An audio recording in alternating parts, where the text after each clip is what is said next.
Assalamualaikum warahmatullahi wabarakatuh. Salam sejahtera untuk kita semua.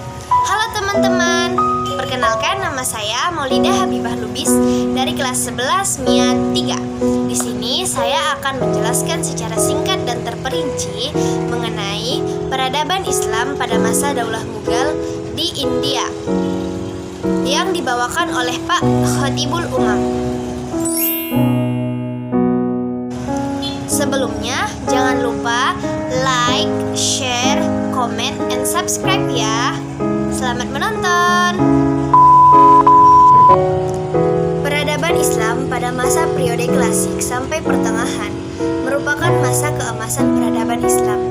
Pada masa ini, tidak ada bangsa lain yang bisa menandingi hebatnya peradaban Islam. Salah satu penjuru kejayaan Islam adalah India. Daulah Mughal berkuasa di India mulai abad ke-16 sampai abad ke-19 berdampingan dengan Daulah Utsmaniyah dan Syafawi. Daulah Mughal merupakan kerajaan di anak benua India. Delhi sebagai ibu kotanya berdiri antara tahun 1526 sampai 1858 Masehi.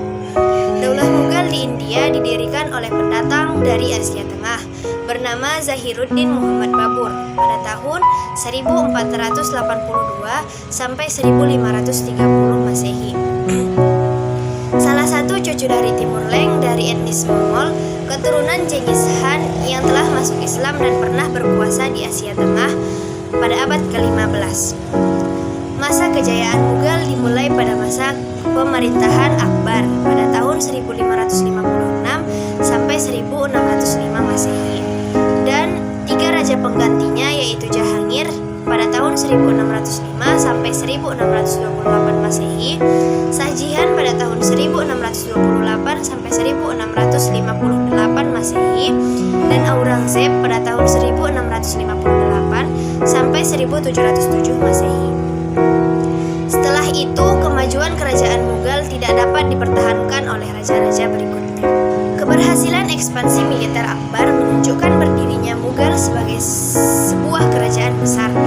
Dua gerbang India yakni kota Kabul sebagai gerbang ke arah Turkistan dan kota Kandahar sebagai gerbang ke Persia dikuasai oleh pemerintahan Mughal.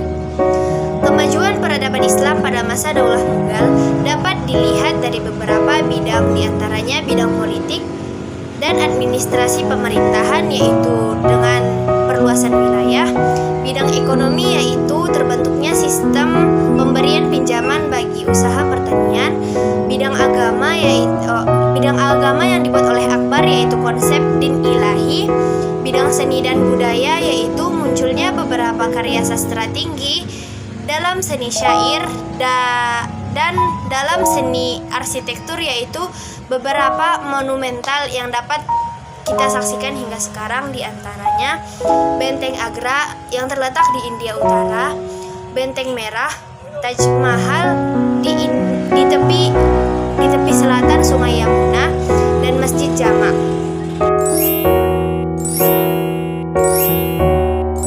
Singkatnya, kemunduran Daulah Mughal disebabkan karena beberapa faktor, yaitu terjadinya stagnasi dalam pembinaan kekuatan militer, kemerosotan moral, dan hidup mewah di lingkungan istana yang mengakibatkan pemborosan dalam keuangan. Pendekatan yang dilakukan oleh Aurangzeb terlalu kasar terhadap toleransi umat beragama, sehingga konflik antar umat beragama sangat sulit diatasi oleh sultan-sultan sesudahnya. Dan yang terakhir, semua generasi penerus Daulah Mughal pada periode terakhir adalah orang-orang yang lemah dalam kepemimpinan. Cukup sekian yang dapat saya sampaikan. Kurang dan jangkalnya saya mohon maaf. Kepada Tuhan saya mohon ampun. Wabillahi taufiq wal hidayah. Assalamualaikum warahmatullahi wabarakatuh.